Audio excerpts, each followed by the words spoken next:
All right, so one day I was sitting on my horse, looking over the fields, and Coach called me, and that's how I realized that Bellarmine was recruiting me to play lacrosse up here in Louisville. And I was thinking to myself, why would I want to leave this great place that I'm at? Just beautiful here. Why would I ever want to leave? But then I got to thinking, and I realized that the Kentucky Derby was here, and I like horses, so it just seemed like I'd try it out. So I came up here and tried it out. It's exactly 727 miles for sophomore long stick midfielder Dylan Sprock to get back to his big Texas ranch back in Denton, Texas. Not only is there a big climate change coming from Texas to Kentucky, but there's also a big lifestyle change, leaving the country for the city. I think I'm the perfect definition of a cowboy.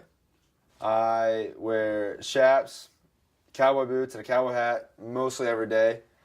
I live on a big ranch out in the middle of nowhere in Denton, Texas, and I work the cattle on that ranch. I work the fields, and we live off the land from the ranch. So everything we grow and all the cows we herd, and we use those to eat, and we sell them. It's pretty much just how we live out there. Dylan Sprock is known as the Texan around these parts. His roommates also believe that he has brought his old cowboy lifestyle into his everyday life. So every morning his rooster alarm clock goes off at 6 a.m. Like, I guess he thinks he's still out on the ranch and he just refuses to change his alarm. Gets me every morning, wakes all of us up in the house, and it's like he's still on the ranch.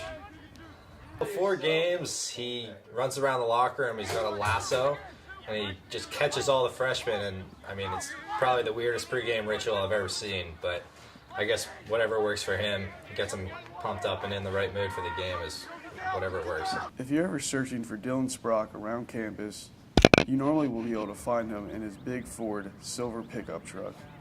So I think you ain't a man unless you drive a truck.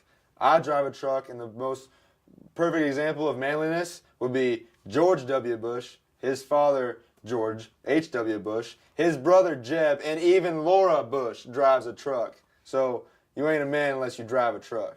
For Bellarmine Athletics, this is Tanner McConvey. Go Knights.